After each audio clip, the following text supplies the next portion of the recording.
Hi,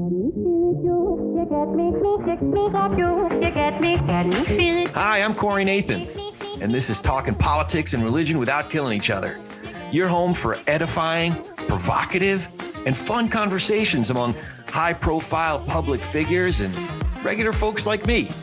We talk about faith and politics and all kinds of topics that really matter in our culture. So if you're tired of all the screamers out there taking all the oxygen out of the room and you want to join us in taking some of that space back, you'll love talking politics and religion without killing each other. Thanks for spending some time with us. Enjoy today's show. Welcome. We are talking politics and religion without killing each other. I am your host, Corey Nathan. You know, I am so grateful to be able to have conversations with informed, principled, interesting people about important topics like faith and religion and so much more. And I'm grateful to be able to share with our growing community of engaged listeners, and really excited to announce that it's easier than ever to find us and join this community, perhaps support us. And that's on politicsandreligion.us. The A&D is spelled out, politicsandreligion.us. It's finally working. I'm not a tech genius, obviously, but we do have that thing working. So check it out. Consider becoming one of our patrons, and that'll really help us continue to have conversations like the one we're having today with William Saletan. Saletan, like Callahan. Saletan. Yeah. Or right. Taliban. That's the other way you can. Okay. Of course, if you're actually going to pronounce it, it's Taliban, so that messes it all up. But it's Saletan. Yeah. Saletan. William Saletan wrote for SLATE for 25 years, and I might be wrong about this, but wrote over 2,700 pieces for the daily online magazine. He's also the author of Bearing Right: How Conservatives Won the Abortion War. And Will is now a writer at The Bulwark who, as he says, questions everything. Will Saletan. So thank you so much for joining us. How are you doing? Great. That was such a great lead in, I was listening to what you said about the informed and principled people. So I'll be a change of pace, Okay. I'll be the uninformed, unprincipled person. Well, we have had one uninformed, unprincipled person, but I won't say who that is. That's for our subscribers. I'll share that inside information behind the scenes for our subscribers. Okay, so in all seriousness, when Josh Good of Faith Angle Forum mentioned your name, and I'd already been reading a lot of your stuff over the years, but then went out to Faith Angle Forum and read some of your contributions there. I was compelled to reach out. So really grateful when you accepted our invitation, albeit, you're putting yourself in harm's way here, maybe. But since I've been so encouraged by all that Faith Angle Forum is doing, and you've been involved with the organization going back many years, I'd love to take a second for you to describe what your involvement with the organization as a journalist has been, and why you've made a point of contributing to their efforts. Well, I can't even remember. I've gone there for like more than 20 years, I think. Not regularly, but I think the first time I went to Faith Angle was right around 2000, wasn't it? I mean, they used to be in Key West. Michael Cromredy was running it, and I went every so often, and I love it. I love it, and as I've told them, it's one of the rare. It's like a little break from the routine of. It's like college to me in a way. Like you're talking about meaningful things, and they're interested in what's it all about, and they're not interested in the horse race. They're interested in sort of what they're interested in, Corey. They're interested in right and wrong, and that's for a political journalist, that's very refreshing. So I love Faith Angle because you get to go and talk about what you think, what should be done, what's really important in this world.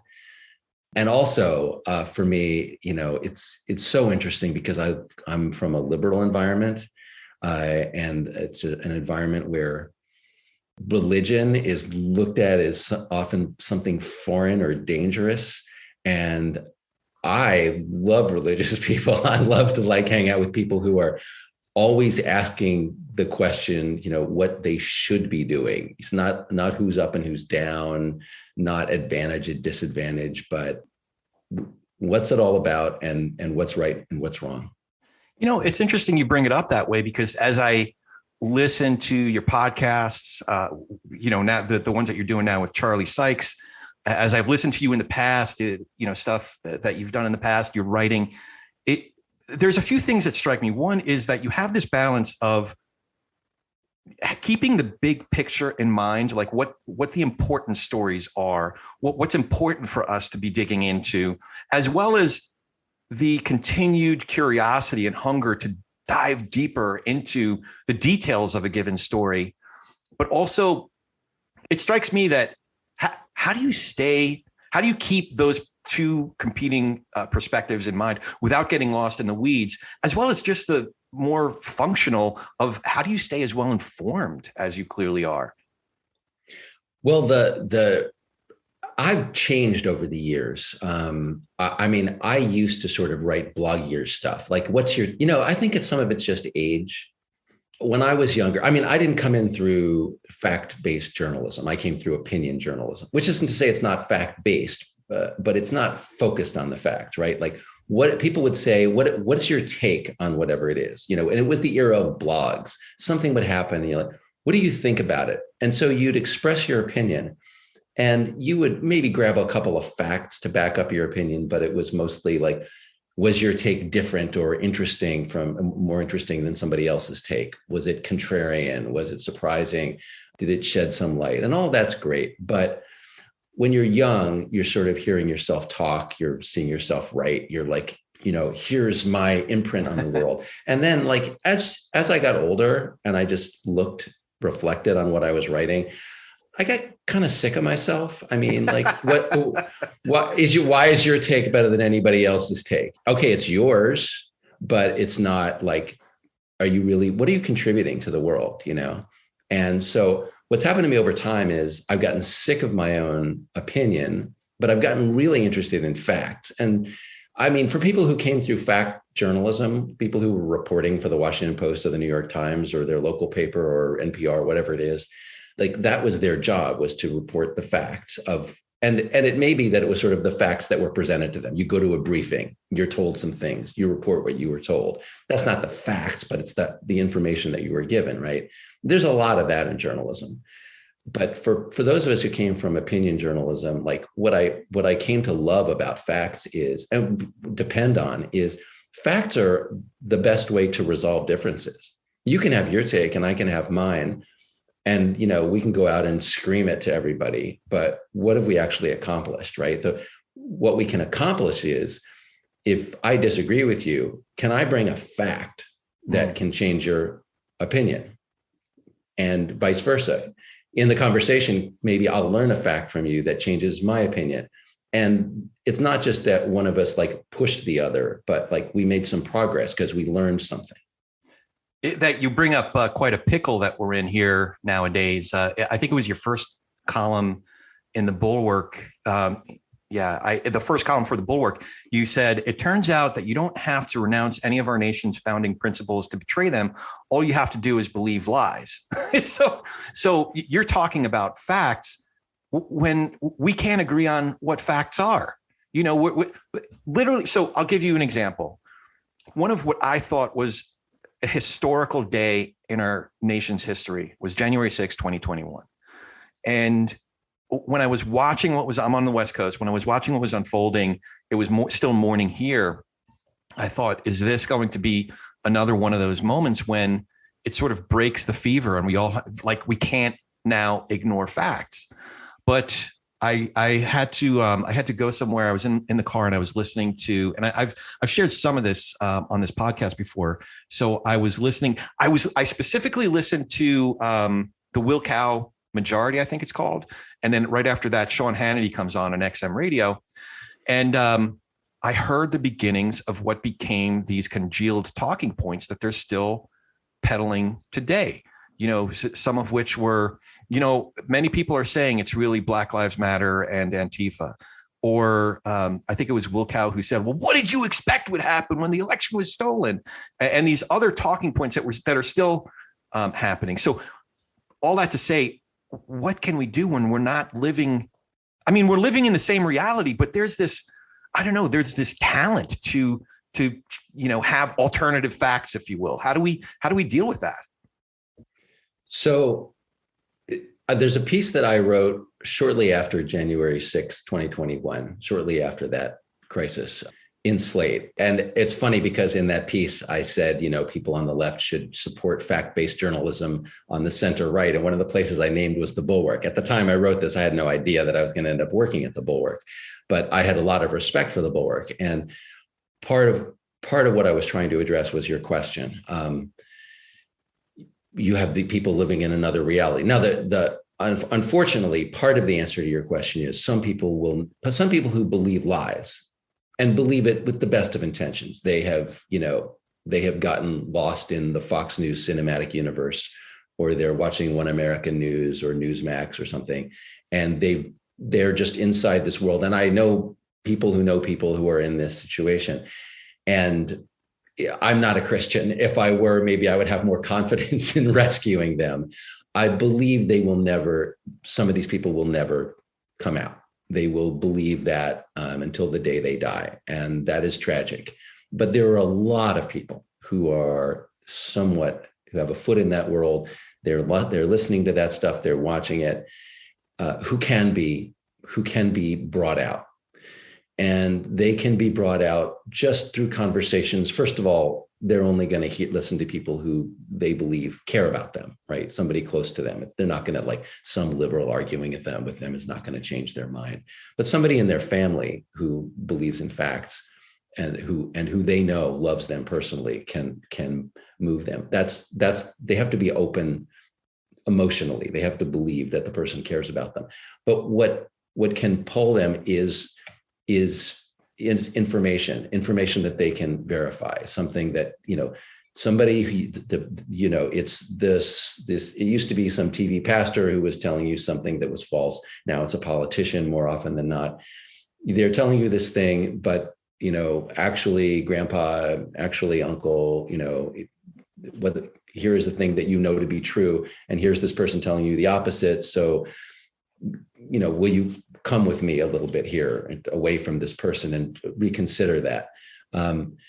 Part of what I argued in this piece was that politics is not working, but science is working really well. Science was, in the last 2 years, what is the biggest success that we've had? And it is easily the COVID vaccines. Yeah. Easily. Think about the number of lives that have millions of people who are alive today around the world, because in a very short time, science worked. How does science work? Science works by testing hypotheses. You believe something to be true, you deliberately construct an experiment to see whether it's true. And you are part of what you were doing when you were conducting an experiment. You're deliberately putting your belief at risk. That's deliberately, you're saying, if my belief is true, this will happen. And if that doesn't happen, I am accepting that my hypothesis, my belief was false. And that's not a failure if your hypothesis was false. That's a success, because your goal is not to validate what you believe, it is to learn.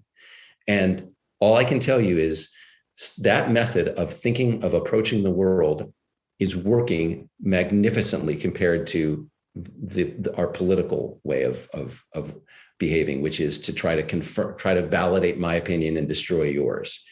So I think we should be learning from science. We should be following the scientific method. And the essence of the scientific method is deliberately testing your beliefs to see if they're false and being willing to accept the falsification when it happens. I would also posit that is happening throughout other academic work. As you talk about the scientific method, I completely agree with you that a lot of folks don't understand that process, or maybe a fast food version of that process has been foisted on them, so that we could sort of do the equivalent of proof texting with science. And here's a scientific fact, and this is science. When I say academic work, one of my favorite theologians is actually vocationally a historian, a fellow named N.T. Wright, Tom Wright. And his biggest contributions in terms of history, a lot of work on first century Israel. And he entered into that larger project. I think it's 5 volumes in now that he's written over the last 25 plus years. He's now a bishop with the Anglican Church. He entered into that project, risking the possibility that some of his fundamental beliefs or foundational theological beliefs would be shaken by what he was learning in terms of the history. But what it did, and what I think good science does, is it enriches our understanding and the beauty of the universe, or it enriches the nuance of what was happening contextually, in this case with N.T. Wright's work, historically, to help us better understand what was being written in the initial epistles and what they were talking about as first century Jews among each other. But I'm getting a little bit off track. You mentioned something at the beginning, your move to Bulwark, which I really wanted to ask you about. So 25 years. Most marriages don't last 25 years. And you moved to the Bulwark. Now I'm starting to sound like the Jew. My Jewish background is coming out. How could you leave us after all these years? That's great. We're both Jewish. So between us, Corey, we've got 3 opinions. Go ahead. Yeah, more than that, actually. But I'm even worse. I grew up very observantly Jewish. I became a Christian in my late 20s. So that means I'm a Christian, but I feel really guilty about it. No, not just. So you got 2 opinions by yourself. That's great. Okay. That's right. Okay. So the Bulwark, for me, the emergence of independent media, this whole ecosystem, the Bulwark, the Dispatch, one of my favorites is Ron Steslow's, the politicology, Matt Lewis's thing, Pete Dominick, it gives me hope, not just for the future of journalism and commentary, but that we still have platforms for independent thinking, I use this word again, principled and informed voices of goodwill and good faith. So is that what drew you to an outlet like the Bulwark? Why did you make that move? Okay, so I had been working at SLATE for such a long time that, everything changed around me, right? Like if you were in the same place, you're not in the same place 25 years later, right? Everything's different. Yeah. I came in 1996, just to give you an idea of like how different it is. I went to work at SLATE in 1996. The internet journalism was just starting. It was a time when people literally thought that SLATE wasn't real because it wasn't on paper.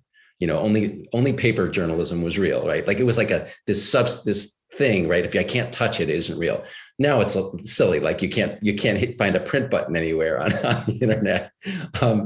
So that completely changed. But when SLATE started, it was Michael Kinsley, who I had way back when I had been an intern at the New Republic. So that's how I knew Mike Kinsley. And the New Republic in the 1980s, just to show how old I am, the late 1980s was like, it was Democratic, but it was sort of this Democratic center. And it had people like Fred Barnes worked there and Charles Krauthammer. So it was Democratic towards the middle with some people from the right.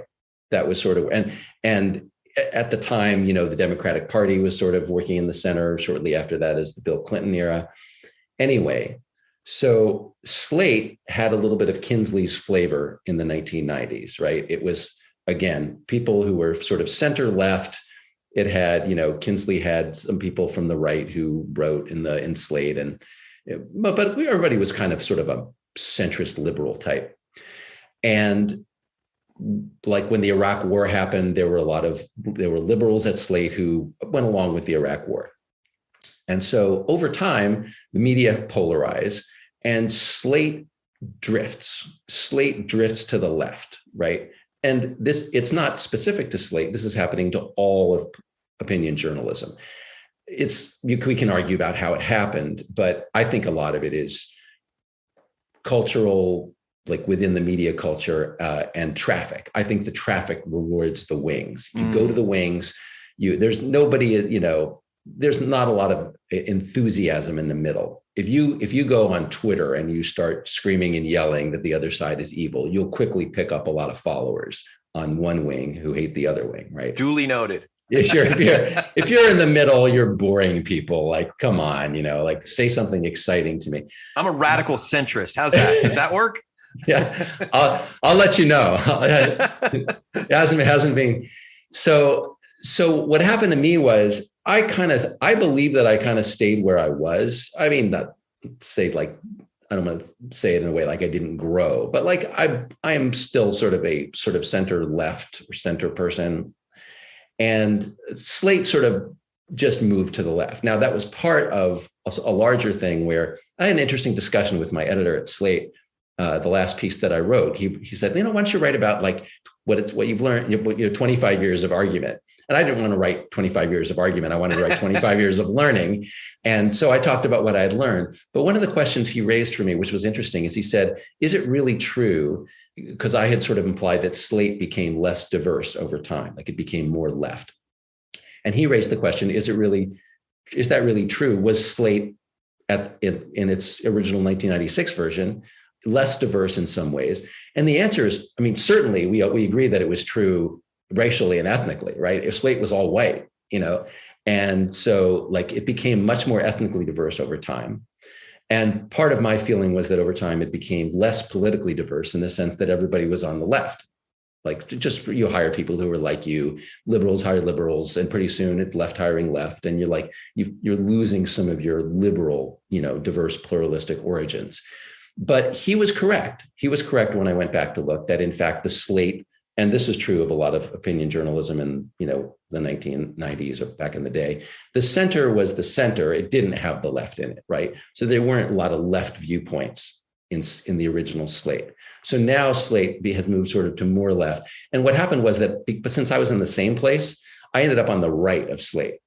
And I ended up doing all of my talking to people to my left. And it's an interesting group, but it's not like the middle of the spectrum. It's not naturally what feels right. Like I feel the way I understand myself, which could easily be wrong, right? Our self-understandings are inadequate, was that I believe that it's almost chance what kind of family you're born into. Like I grew up in a Democratic household. I don't know about you, but yeah. So I grew up in a Democratic liberal household, and they believed a lot of things, which mostly I still believe. But there were all these things that I didn't grow up hearing because I wasn't in a conservative or Republican household. Well, does that mean the stuff that I wasn't hearing as a kid was wrong? Sometimes yes, but sometimes I just wasn't hearing it, right? So if you like expose yourself to more different people, I'd go to Faith Angle and I'd hear people who are more conservative than me, and they had interesting thing to say. And it turned out that a lot of what they had to say was right. Yeah. It was just true, right? And so if you expose yourself, so my point, Corey, is just that I ended up talking to the left, and I wanted to sort of shake that up. I wanted to get out and talk to people to my right because I'm already a little to the left of the middle, right? And so there's this whole broad audience. And what happens, the folks at the Bulwark approached me, and I already admired them, but I thought, here's a chance to like go and speak to this audience of people in the political center. And that's really important to me because I feel like that's where the action is. We're still in a very polarized political environment, but if we're going to move, people and like make progress and get people to be saner, which is what I feel like we need to do, I want to be speaking to people across the middle, right? Some people. So I'm losing some of my audience on the left, but I'm gaining some audience in the middle. And especially I'm super interested to talk to these people who come from the right of the spectrum, but who made this principled decision when Donald Trump emerged that they were not going to fall into that cult from a religious point of view, that blasphemy and that idolatry, and they were going to hold first to their principles, and they're trying to figure out what to think. And I think this is a super interesting, dynamic space to be writing in. So that's part of why I'm there. Yeah, no, and I'm right there with you. Some of my favorite platforms I mentioned before, but the Bulwark in particular. There's so much really good content from a diversity of voices, very pluralistic, to use a word that you used before, between the podcasts and just great writers. I'm addicted to the morning shots, Charlie's morning shots. It's really a great platform. But to your point, some of my favorite contributors, not just to the Bulwark, but across media, are folks who had to take those risks and it really cost them something, whether it's former politicians like Joe Walsh or Charlie himself, who lost his national audience, or politicians or even strategists. It really cost them something. So that's where principle, interesting, when principle really costs you something, and we're seeing that right now internationally. But before we get there, I have some questions about that. But before we get there, I did want to, staying in this transition from SLATE to the Bulwark, your last piece for SLATE, you said every day the news changed, something happened or a new topic came up or events put a new twist on some old issue. And my mission before I talked or wrote about the new thing was to learn about it. So is that still your mission now, or? Yeah, well, that's part of the job. Like you have an idea, you start out with an idea, something's happening in the news and you think, and this little magic thing occurs to you that we call a take. And you're like, I wonder if I could write this argument. And then, you go and read and learn a little more, right? And to see, and the first corruption that happens in opinion journalism is what happens when you find a piece of information that contradicts your take, right? Your initial take. Do you write the take anyway? Do you say, you know what? Let's forget that. I just won't talk about that, or I'll squish my way around it. You can think like a lawyer. Like my case is, I'm going to argue this original thesis I had in mind, and I've come across an inconvenient fact, and my job is to explain to the court why they should ignore this fact, or why, I can distinguish it, as the lawyers say, right? That's lawyer thinking. Sorry, I don't want to insult the lawyers, but if you come in with a point, right?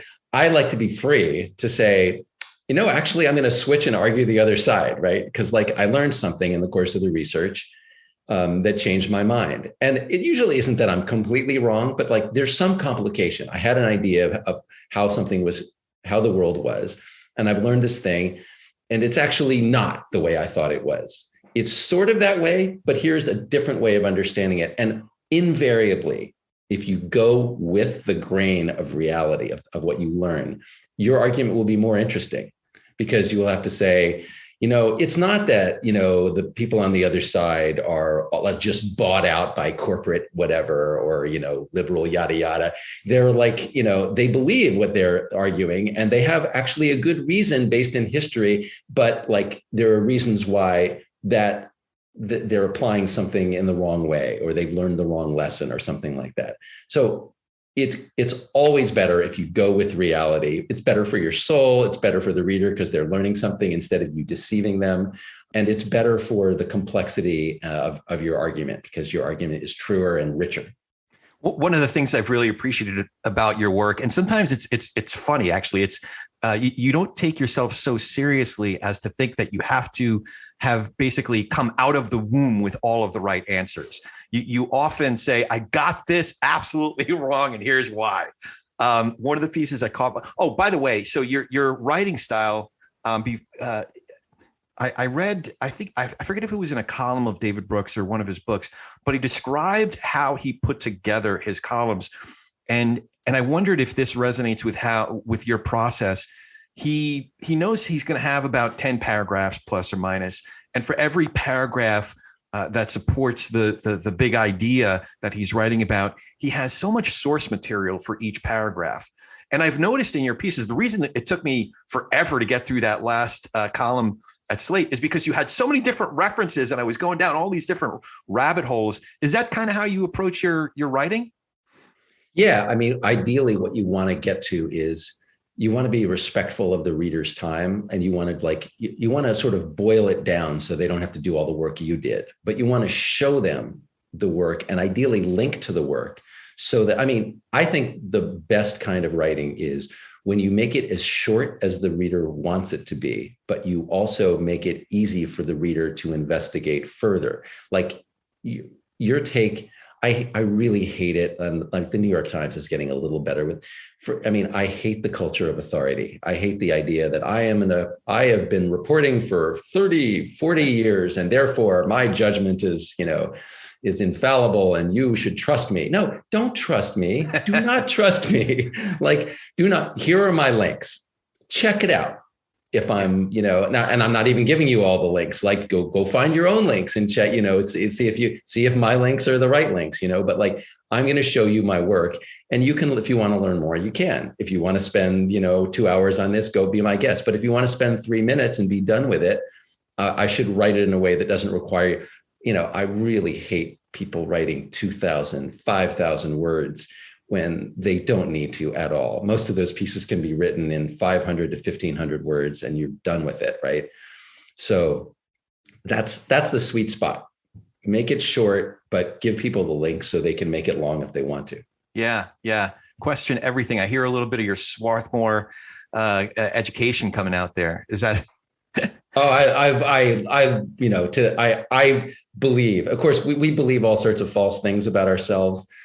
I grew up in Texas and I went to Swarthmore College. And I mean, I would be considered a right winger by today's standards, by Swarthmore standards, right? But I don't think that's the point. The point is like the process of thinking and learning, not like necessarily the conclusions that you get to on one topic or another. And I will always consider myself a Swarthmorean. And like, I think of myself as having been formed as a thinker or as a writer there. I studied with professors who are now probably well to my left, but they taught me how to learn, how to think, and how to think critically, including critically about yourself. And to this day, that's like very fundamental to me. And every year I've had like interns from Swarthmore. Absolutely love the place. Cannot recommend it highly enough. Oh, I'm so glad you brought it up. I was going to ask you about that, but so what kind of stuff were you reading in college? What was the program like? Oh, I was a philosophy major, but I read more Karl Marx than I must have read Karl Marx in like 5 or 6 different classes, seminars. I read all this, critical social theory, and I love it. I mean, anybody who thinks I'm a right winger would like think it's hilarious, but like, I absolutely loved reading Marx, and I loved, the Frankfurt School, and like, I can't even read. There were all these sort of critical social theory classes that I took, and I took one of like philosophy of science, history and philosophy of science, and it's all this critical thinking stuff, and it's all written by professors who, like nowadays, would be like the objects of scorn and hate at a Turning Point conference. Like they're indoctrinating our youth, like. Not really, like the professor is a leftist, the professor is a Marxist, but what they're really teaching your kid, if they're doing it right, is like how to question, how to question authority, how to question everything, how to investigate what's really going on underneath things. And ideally, if they do their job right, the student ends up doing what I'd like to believe I did, which is, as part of the process, questioning what your professors believe, right? Yeah. And that's the final step, is to liberate you from any particular dogma, from any particular belief, right? Everything has to be questioned. Everything has to be scrutinized. Including yourself. There was one column that you wrote, or I think you referenced it in the last one, but it was from November of 2000. You were sort of eating crow about your prediction that Bush was toast. But you said something in there that one of the main objectives as a writer, the main one, as you described it, is to get outside the box of conventional punditry and explain how broad hidden biases, not just obvious ideological biases, skew the way we think about current events. So, part of my question is, how do you recognize that in yourself? And also, you described it very well in that column in 2000, but what are some of the broad hidden biases that are prevalent today versus the obvious ideological ones? Well, I mean, the first thing that occurs to me off the top of my head is what we call white privilege, right? And white privilege, it annoys so many people on the right. You're calling me a racist. You're saying that I hate, black and brown people. I don't, but like, it's not that, right? Like, and some people there are some sort of lefties who use white privilege as a cudgel, like you and your white privilege, right? And ideally, I think white privilege understood in the best way is like things you assume, you don't even think about, right? And you don't have to think about them because you're white. You're like, you don't worry about being pulled over by police for no reason, right? It just doesn't happen to me. It doesn't happen to anybody, does it? Well, actually, it turns out it does. It happens to like Tim Scott, a black guy who's now the senator from South Carolina. Like, Lindsey Graham, the white senator, was talking about this. Like, it doesn't happen to me, but Tim Scott, it keeps getting pulled over. Why does Tim Scott get pulled over? Like, it just doesn't occur to you that this is going on. It's not happening to you. You're not thinking about it. Or like the way that, in recently the election in Virginia, there was this whole thing about the backlash, parents' rights, and parents wanted critical race theory out of their schools. And this word, Nicole Hannah-Jones from the New York Times talks about this, like, not parents, no, not all parents, white parents, right? You're white and you just think parents means parents who look like you. And that's just like it's not even occurring to you. So that's just a simple version of like you're inside a bubble and you don't realize it. And now you can then have an argument about what to think once you get out of it. You might get out and say, I still don't like the critical race theory stuff, but at least now I'm aware of what's going on outside of my perspective, outside of my bubble. Does that make any sense? It does. It does. I think that it makes a lot of sense, actually, because we don't realize that how ill-informed we are based on what we're reading, what we're not reading, or on our, preferred social media platforms, if we're on any of them, what we're unfollowing, not just who we're following, but what we're unfollowing. So there's any number of ways that we don't even realize that we get locked in these bubbles, as you call them. We become. Yeah. If you're on Twitter and you're just reading your Twitter feed, that algorithm is learning from your preferences all the time. It's learning your biases and it's feeding them back to you, right? You have to work against that, or just by being online. I mean, everywhere you go online, they're tracking you. It's not like they want to give you what they think you want. Yeah. You say you keep eating chocolate, I'll keep giving you chocolate. If you want to stop eating chocolate and get like a healthier diet, you have to intervene in that process. Yeah. I remember the first time that it occurred to me that there was a company that was trying to figure out like my psychographics, not just demographics, but it was Netflix early on when we were still getting discs in the mail. And I thought, man, they got me completely wrong. They thought I don't know. I'm going to get myself into trouble saying this, but I was convinced that they thought that I was African-American female lesbian based on all this stuff. I'm like, but not that there's anything wrong with that, but like in a way I was kind of honored. Like okay, great. It exposed me to a whole bunch of stuff that I might not have picked on my own. So thank you very much. But they got my demos wrong. So there's so much of your work that I wanted to dive into, a couple in particular. So column in fall of 2002, you were writing about whether certain factions trusted the UN or the Bush administration more when it came to actions taken to deter threats from Iraq. And there's a lot we could delve into there. But something you said toward the top caught my attention. You said Democrats don't want to show disrespect to the president of the opposite party. You didn't say that, but and Republicans don't want to show disrespect to our allies. And again, just like having the lens of 20 years ago and reflecting on where we're at now, do you think that there's any return to the kind of deference on certain things we once saw across political party lines or more broadly across ideological lines? It's hard to answer that because I'm not sure. Respect is such a complicated thing and it encompasses many other things.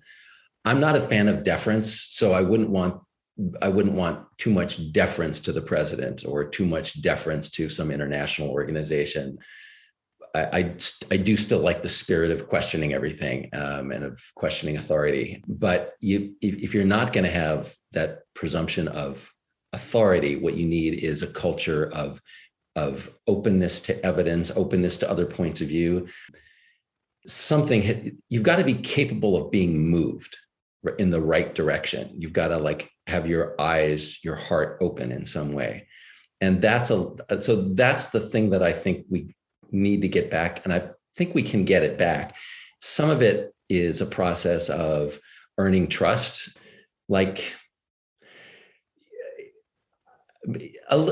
Just a simple thing like when, politics is so polarized, nobody can admit they're wrong. Nobody will admit they're wrong, just a little gesture of goodwill. So today I'm watching a press conference. The Senate Republicans are doing a press conference and they're doing this scummy thing about claiming that crime is up because Democrats are defunding police, which is just false. I mean, defunding police is a stupid slogan that some people on the left came up with, and it's almost entirely ignored, but we're going to blame it on defund police. And it gets me so pissed off. And I look at this and I think, you guys, you're just scummy. You're acting in bad faith. And I hear this then from my friends on the left, those Republicans, they're just bad faith. You can't listen to anything they're saying. And that cycle is a killer, right? Because now they're acting in bad faith. So now we're not going to acknowledge anything they say because they're just going to use that. Everything's war, right? And somehow we got to break that cycle And the way to break it is really to put yourself out and just like, you know what? Okay, you're acting in bad faith, but you're also saying something that's true, right? What's true? In this case, the truth is like, we need to change United States energy policy, right? We've got like, there's like, the Russians are like, they have all this power because they're a gas station, right? We're not pumping gas, and we're trying to move to like, a greener economy and away from fossil fuels, but like we've shut down drilling, and like this gives the bad guys who sell oil like more power in the world. The Republicans are right about that. That's just true, right? Is there a way we can acknowledge it? Could we, for example, say, how about if we sit down and work out a deal, and you give something and we give something, and the deal might be, we will I'll open some of the strategic petroleum reserve. We will allow, in the short term, more drilling in the United States so that we can like deprive the bad guys of the ability to sell all their oil and to control the market. And in exchange for that, you Republicans are going to agree that if the bad guys depend economically on selling fossil fuels, how about if we move our economy and the whole world's economy away from fossil fuels? And that's going to mean billions and billions of investment in these technologies for other fuels. We're going to accept nuclear. You were right about nuclear. We shouldn't have shut down all the nuclear power plants. Nuclear is safer than what we're learning about what fossil fuels do. We'll do some of that. We'll invest in technologies for solar, for wind, and we're going to move the whole country, we'll move the world away from fossil fuels. And then this country that runs as a gas station won't be able to rely on that anymore, right? So that's just an example of how you could have a good faith conversation, right? And then we all sort of move in a positive direction. But we're just kind of stuck in this place where we don't want to acknowledge the other side's truth. Yeah. I heard this really interesting theory. I wish I remembered off the top of my head where I heard it.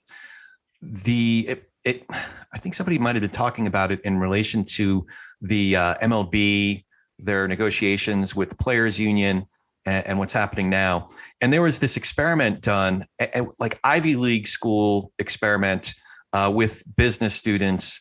It might have been a Harvard experiment where they said, okay, we have two parties and it's take a slice, a pizza. And right now, one party has 3 slices, the other party has 2. Now, if you can agree, that's half the pizza. There's a whole other half of the pizza that we got to decide how to split it up. If you can agree how to split the other half up, then we'll give you all of those other pieces. If you can't agree, then all you get is your 3 and your 2. So a lot of folks said, well, this person has 3, so she should get 3 on the other half, and he should only get 2. Oh, well, it's unfair, so the guy who has 2 should get 3, and there were all these things. But the theory was really that no, there is nothing if you can't agree. So if you can agree, it's all upside for everybody. So why not just split the extra half into 3 and 3 or 2.5 and 2.5, and you get to keep your original 3, you get to keep your original 2, but now you can agree on something, so everybody gets that much more. But we seem to get caught in some like zero-sum game on everything, or just kind of what we were saying before from a tactical or dispositional standpoint, that I can't be seen as giving in to the quote unquote other side. It's not a loyal opposition thing. So I don't know how to break that cycle, though. Although we have had the bipartisan infrastructure bill. So we got something done, right? So is there any hope for, I don't know, to heal the rest of the world's problems? Yeah, no, it's not like this isn't all gone, right? I mean, just to take 2 obvious examples, there are 2 people in Washington right now who believe in compromise and who cut deals and who they do what you say about the pizza, right? And those guys are Joe Biden and Mitch McConnell. They're like old time senators who, and I know people on the left who hate Mitch McConnell. Mitch McConnell's evil, but yada yada. Mitch McConnell, like when it came to your situation, this pizza situation, was the debt ceiling, right? And Mitch McConnell was not going to take down the United States and its credit rating over the debt ceiling.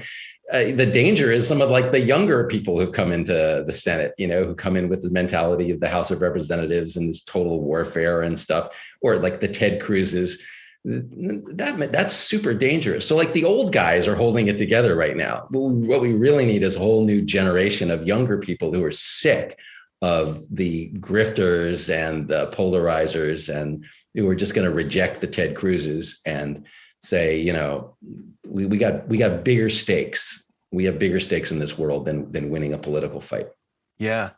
Yeah. I also wanted to ask you about what you think is continuing to fuel some of our collective cognitive dissonance. Not all of us necessarily. I guess all of us suffer from a bit of it here and there, but there are pockets of people who suffer from way too much. And it's causing the stuff that we've already talked about a bit. But what do you think is fueling it? I kind of know the answer. You wrote a column about it last week, but what is your diagnosis and what are the cures? Sorry, frame it again. What the problem is, diagnosis of. So fueling this general cognitive dissonance to keep a certain number of people, to give away part of the answer, like folks who tune into Tucker Carlson every night are under the impression now, based on what he's been saying for several weeks, that, Putin isn't really that bad. It's really the Democrats that are, or social or liberals or progressives. They're trying to stop us from practicing Christianity. They're trying to tell you that you're prejudiced. They're trying, they, these are the same people who is something that he often says. So I guess part of my question is that just an act that he's playing and he's convincing a lot of people, or is that the real Tucker Carlson now? Has he turned into his own Frankenstein monster? And if so, what do you think? Do we have any hope? Is there any cure for what's fueling a lot of folks, as I said, general cognitive dissonance? Well, I guess I'd go back to what we were discussing at the beginning. You need a combination of, this is partly a recognition of my limits as a writer, right? I can make an argument and I can present information that I believe to be true. And that I believe that if people would listen to it, it would change their mind. It would open their eyes to something. But a lot of these people are not going to listen to me. I'm not in their circle and I'm labeled a liberal or whatever. And so I'm one of the bad guys or something. They need somebody closer to them. And that's part of why, and some of the people who I've met at Faith Angle, I think they have credibility among those folks. I mean, there's a shocking percentage of white evangelicals who believe this complete nonsense that has nothing to do with anything that should be recognized as Christian. They've just fallen into a right-wing cult, and they've they will not listen to me. They will listen to someone close to them. And so all I can hope to do is to present information that might change minds that someone else then who is close to them might present to them. And to the extent I can, I guess I would try to convey to those people that I do care about them, that I'm not the enemy, and that maybe they hopefully would listen to me. But honestly, Corey, I don't believe that they're going to listen to me. But maybe they would listen to you. Maybe they would listen to some of your audience, people in their family. That's their neighbors, friends, people in their congregation. Some of the folks, the last Faith Angle conference I went to, there were a couple of speakers there who work in congregations where there are a lot of people who are lost, and they're lost. They're trapped in this sort of echo chamber. They've fallen into, what you could only describe as a cult political. They're watching, One America or Newsmax or something, and they believe if you go in and, my gosh, if you watch, I recommend to every liberal, go and watch One America. Like, just watch an hour or two of One America. It's this world where it's like fentanyl. I mean, it's not fentanyl, but it's like, it's not designed to teach you anything. It's designed to reinforce. It's designed to hold you in the cult and to give you reasons to continue to believe the people you believe and the things you believe. It's really hard to pull somebody out of that, except to have someone close to you who you believe loves you. Well, let me just encourage you a little bit. So I am in some of those conversations. I became a Christian, like I said, in my late 20s. For the first 10 plus years, we were going to a very conservative, theologically conservative church, and even more politically and socially conservative population who went to that church. So I'm still in a lot of those conversations, and I read your stuff. Literally just yesterday, I referenced the book. I referenced Bearing Right to someone who is under the wrong impression about certain facts. So just to encourage you, like whether it's your columns or, podcasts or your book, it's still, it leaks out. It has an effect beyond just the person who's reading it.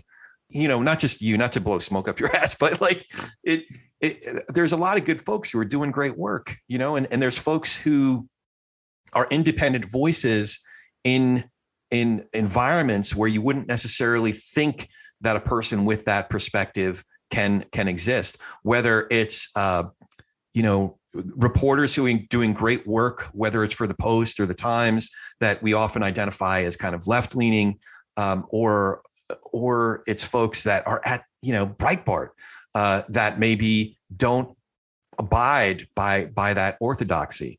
Again, it's just good independent thinking folks who really take their job as writers and thinkers seriously. It has an effect beyond just the eyes, the two eyes that are reading it. So yeah, I just, don't lose hope, man. Keep doing what you're doing. I have so many more questions. We haven't even gotten to Ukraine. So, okay. I do want to get into this a little bit. So just so you know, this episode will be airing in about a week. So facts on the ground can change drastically between now and then. But from a bigger picture perspective, can you tell us the significance of what's been happening there since Putin invaded Ukraine? Oh my gosh, the significance of it. Well, the first thing that occurs to me is the biggest picture, which is that there are a lot of young people. I mean, this is a place where I'm very happy at this moment to be at the Bulwark, because I'm working with people who have a very heavy interest in foreign policy, big interest in the world and in human rights, which is not to say that liberals don't, but the progressives tend to worry more about domestic concerns. That's just it just works out that way, right? Except when the United States is the aggressor. Here, it's the Russians who are the aggressor. It's Putin. There are a lot of young people who grew up after the world wars, after Vietnam. Their only experience of war is sort of the United States, launching a war, the United States going to war in Afghanistan, the United States going to war in Iraq. Maybe they have some vague memory of, Serbia. They think that they thought that they were living in a period after the world wars. The world wars were this era, and then that was over. And now we're in this era of relative peace, and we don't need to worry about, and it's sort of typified by Barack Obama telling Mitt Romney in 2012, the 1980s called and they wanted foreign policy back, right? But when Mitt Romney said, Russia was a threat, like Mitt Romney, it turns out 2 years after Mitt Romney says that, Putin goes into Crimea, and now Putin goes and tries to take more of Ukraine. If you are a young person who has grown up in this time, you were not living in the period after the world wars. You were living in the period between the wars. And we are not in a world war now. And that the reason is that we know what it's like to be in a world war. And the United States and NATO are taking very careful measures to avoid this turning into another world war. But there are a lot of countries that are now involved in this, and it could get really bad. It's already very bad in Ukraine. And what you have to understand is that the world is full of predators. And particularly if you are a young progressive person, and your entire focus has been, what evils is the United States doing around the world?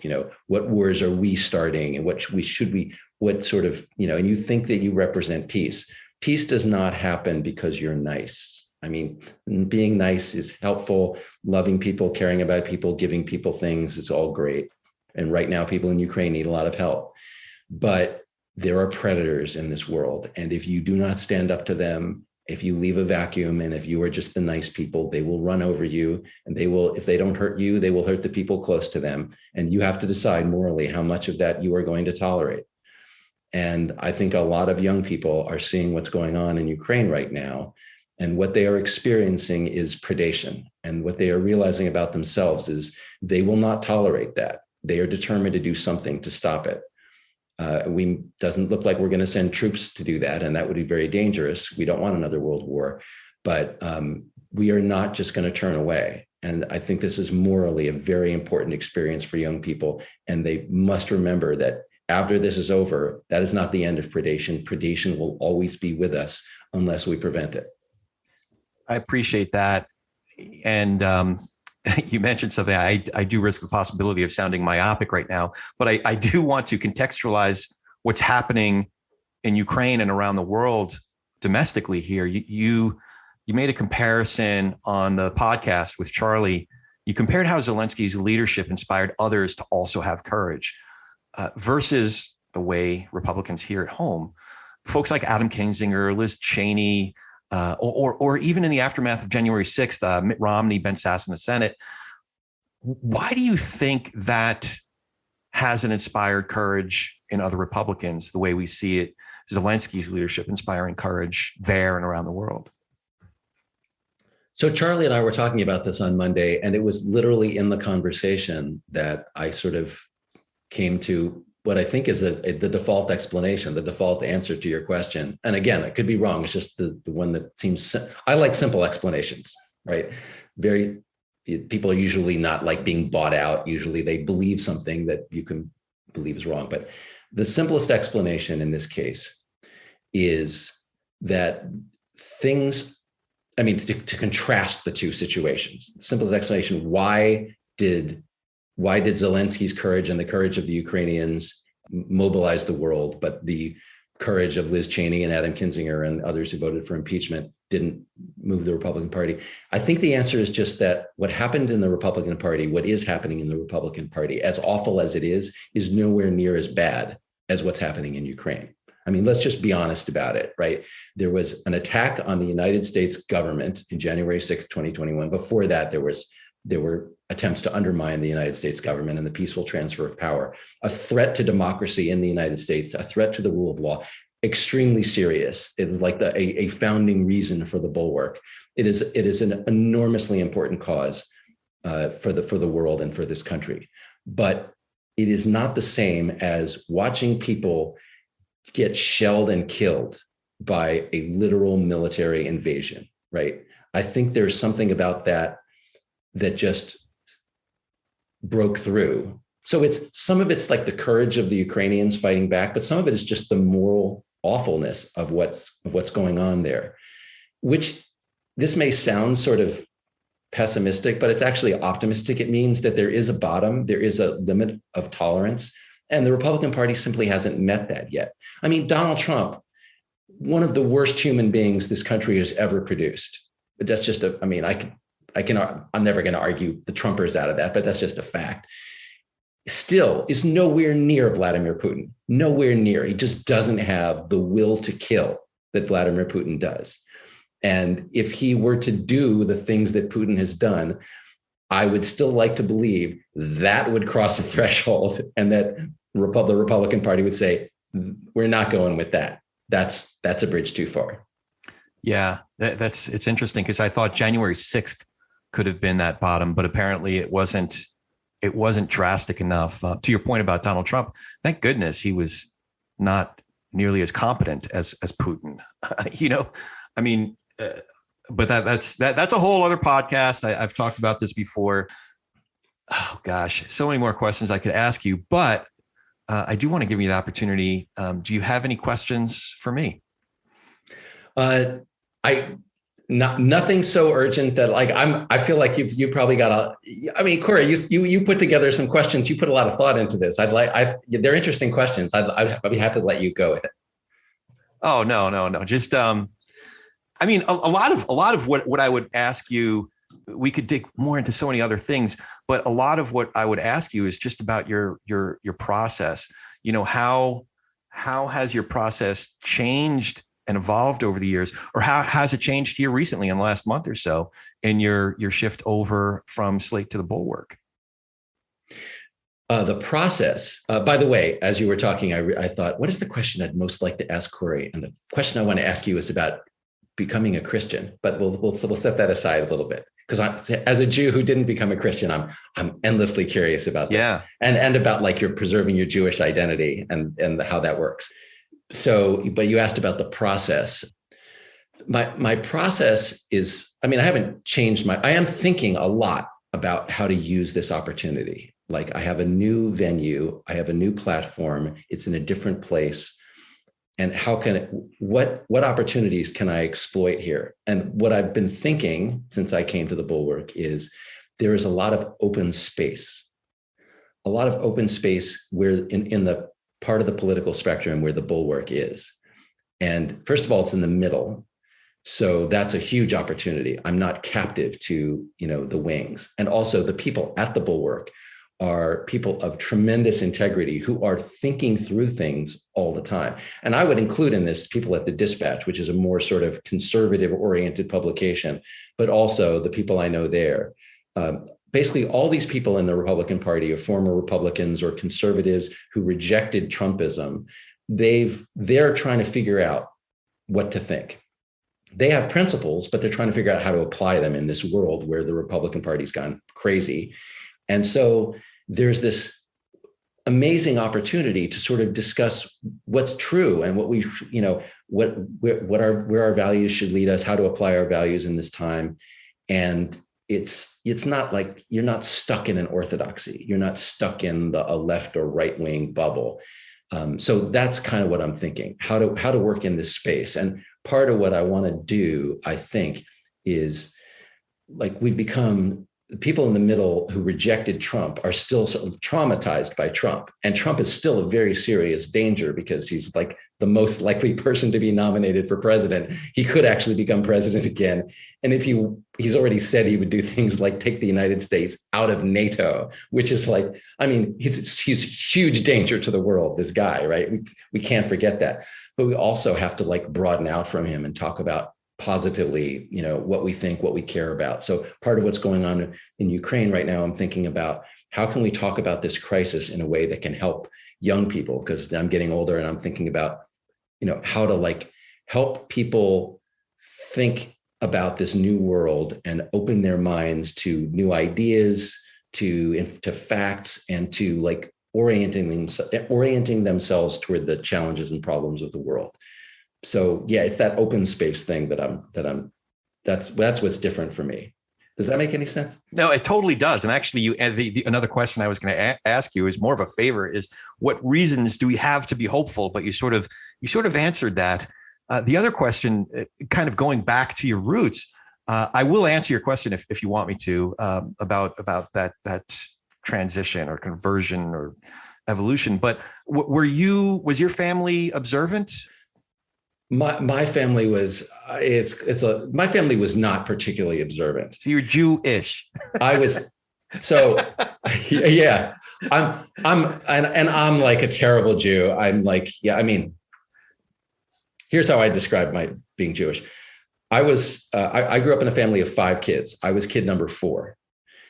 In between kids number 3 and 4, we moved to Texas from New York, and you were the Jewish family in Texas. Yeah, we were literally, Corey, and at Swarthmore, we literally did a sketch called "The Only Jew in Texas," and it was about a cowboy, and we all did these, it was like Dirty Harry, except it was called Dirty Jaime. We did all these sort of like, so in jokes,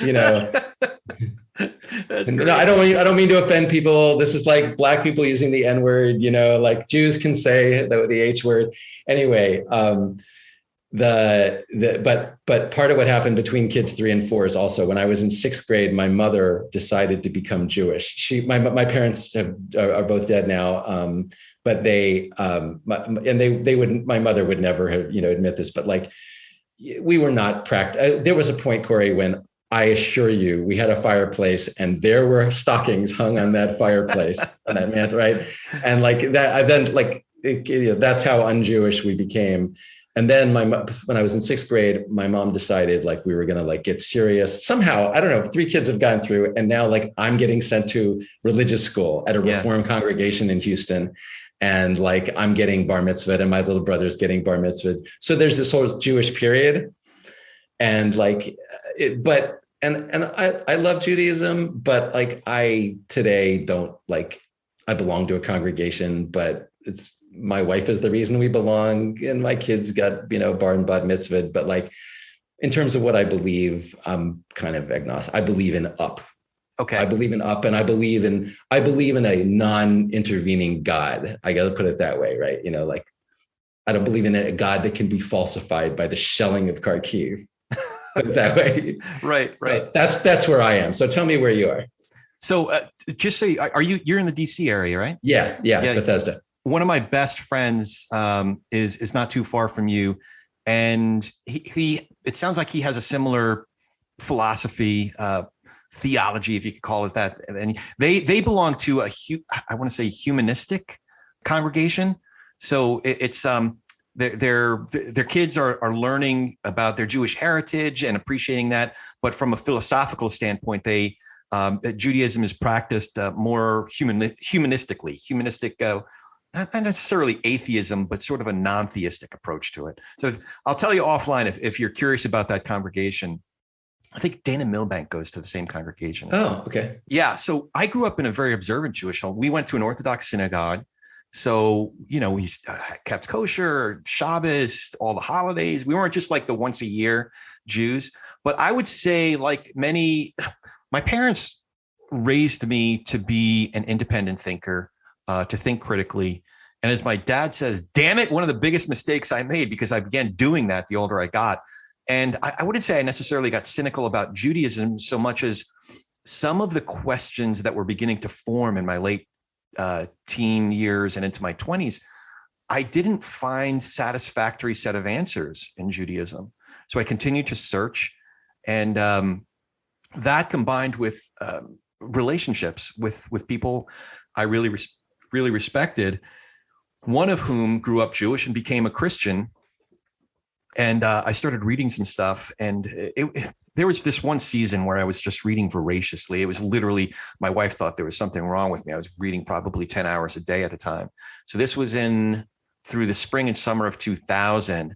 And the whole time I still hadn't read the New Testament. I thought that, I do believe in an open universe. I do believe in a God that can act inside of his creation, although he does it rarely. So I thought if I cracked open the New Testament, I get struck down by light by the God of Israel. And, but I finally read it, and I started when I read it with my upbringing, because I went to Hebrew school, I went to JCC when I was a little boy, in Hebrew school and Hebrew high school. I was reading a very Jewish document.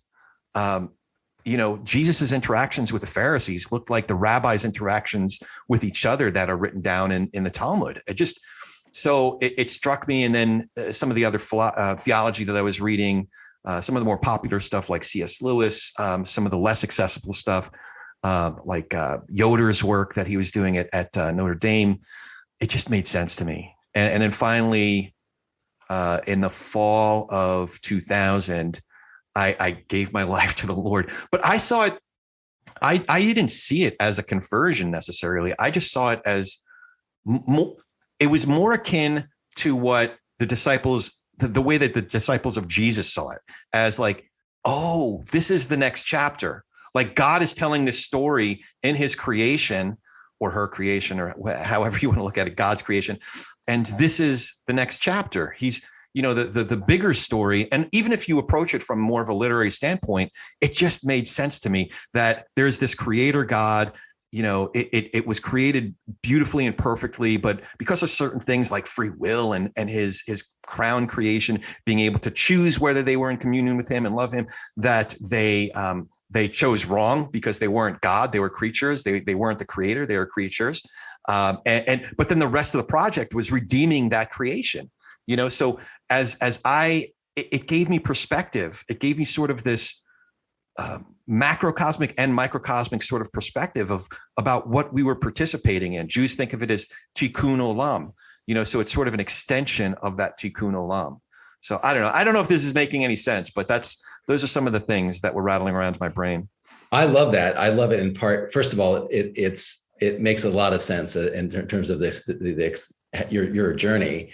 And also it's challenging. So one of my notions, which is I tend to think of the Old Testament and New Testament as very different, except the twist is I'm a Jew, so I'm supposed to favor the Old Testament, but I really like the New Testament. I mean, I like the New Testament sensibility. I just love. It's kind of a prejudice, but I like religion that's centered around love. Yeah. And the Old Testament is mostly centered around beating your children. I mean, it's like this angry God who's like constantly striking people down, or things are driven by fear. My son had the sacrifice of Isaac as his bar mitzvah portion. And I'm just like, really? I mean, and the Torah teacher like gave him a whole rationalization of the sacrifice of Isaac. And I'm sitting there the whole time thinking, this is garbage. I really hate this story. And we don't have to get into the whole thing. But anyway, notions of hell don't appeal to me at all. I mean, hell's not supposed to be a notion that appeals to you, but there's so much of, the New Testament is so much more about love. And I'm immensely attracted to like New Testament, to sort of love oriented, the idea of agape, So I love the New Testament. At the same time, I have this weird disjunction between what I believe and what I like, right? So, and that's probably helpful to me in a lot of ways, but it keeps me from becoming a Christian. Like I don't believe certain things to be true, but there's a very deep resonance of the New Testament story with the best in human nature.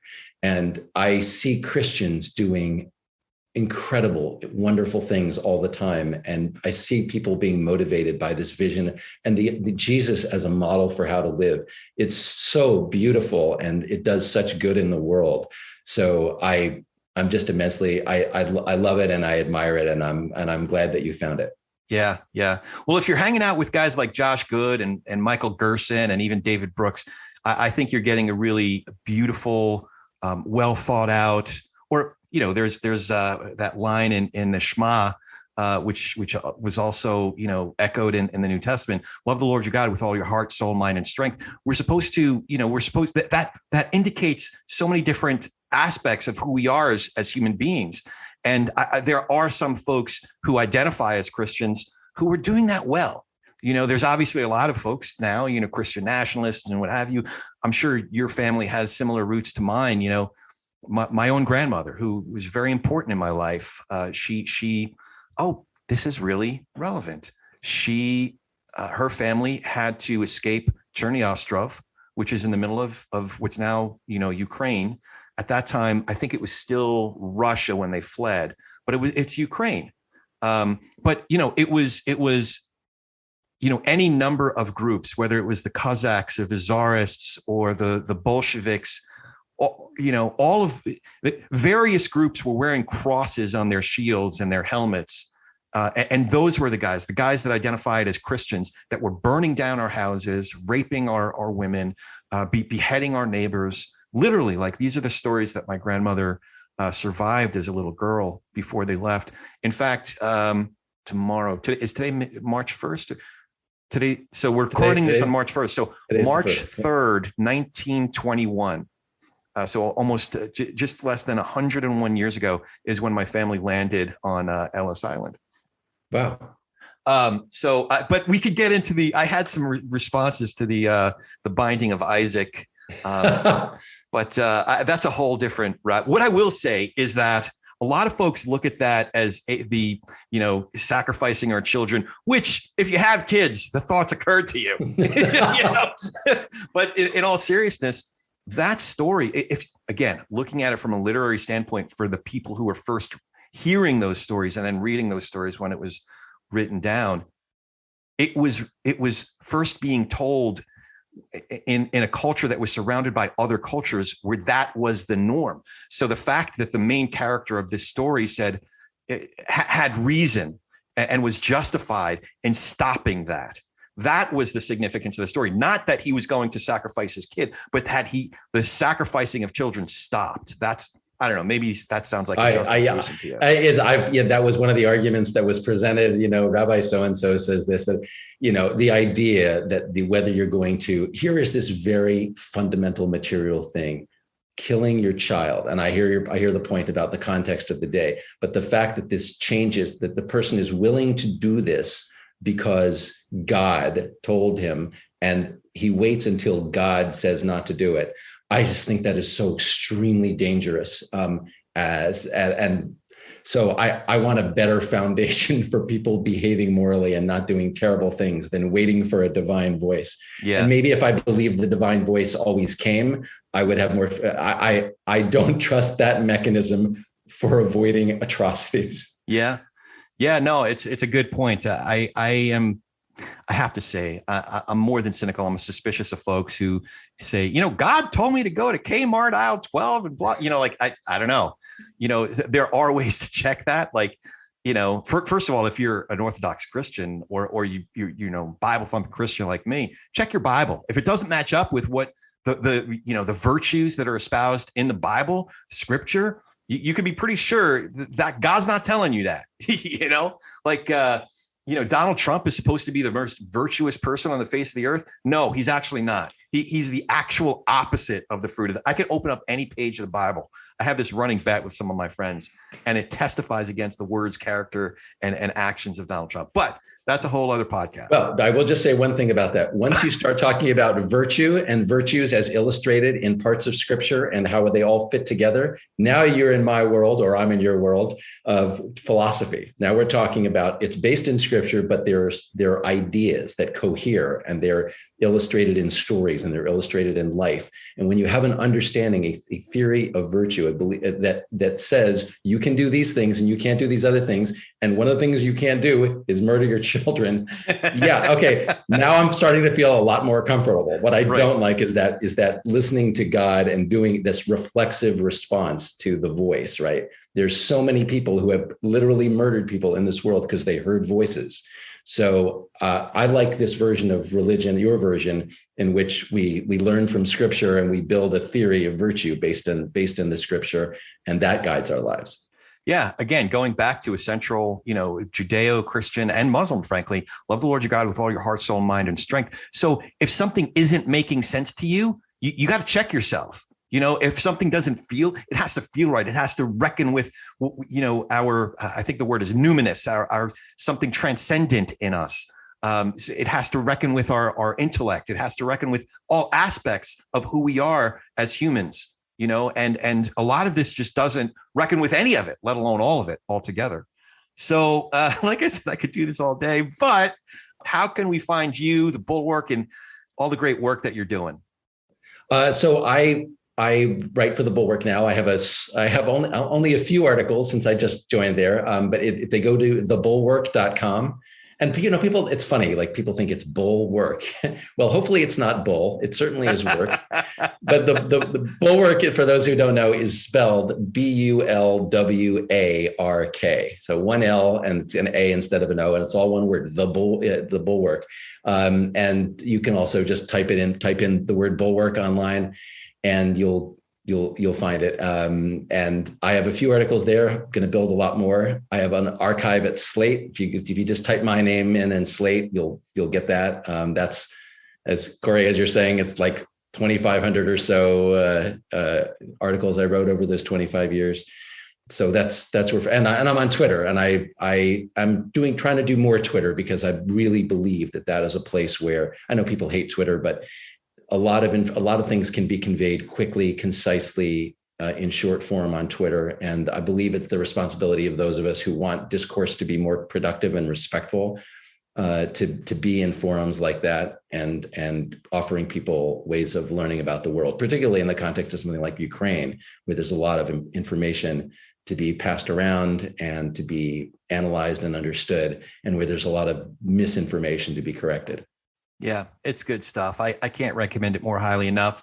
And the Bulwark as a whole, I've been a subscriber since I think it was a little over a year ago that they opened up the subscription model. And it's been well worth it. The Thursday evening hangouts, which I think you were on your first one. Was it last week or the week before? I did. I've done a couple of them now.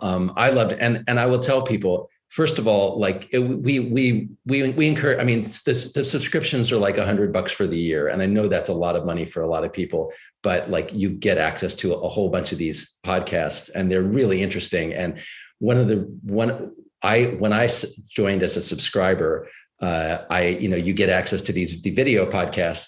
And when I was thinking of coming to work at the Bulwark, they approached me, and I I wonder what it's like to work with these guys. And I simply sat down and watched, because I was a subscriber. I watched like hours of the Thursday night Bulwarks, and you're seeing like a different cast every week, 4 different people. And I met all of my prospective colleagues, and I thought, I love these people. I would love to work with these people. And so like that was, and I would like to hope that like your listeners, your audience would have a similar experience of like, boy, these are really great people. I would like to be part of this family. Yeah. It's kind of like the new Friends, all of the cast of characters, how they all interact with each other, and the different chemistry among the different characters, but it's real, and they're real people. And, so maybe that was a bad analogy. Sorry. Anyway, this has been a blast. I really appreciate your time, Will. It's been great getting to know you a little bit better. And I hope it's not the last time that we hang out. I just really value all the work that you're doing, and your candor, your reflection, your integrity as a writer. It's a real gift to us all. So I really appreciate it. Corey, thank you so much. I really enjoyed our conversation, and I hope we have many more. I hope so too. And as always, if you dig what we're doing here, please hit that subscribe button, leave a review and comments wherever you get your podcasts, and tell a friend about TP&R. We're easier to recommend than ever. It's politicsandreligion.us. It's politicsandreligion.us. You can even support our program through the Patron app on our site. Now go talk some politics and religion with gentleness and respect, and have a great week. Thank you for joining us today. If you dig what we're doing here, it is super easy to follow us.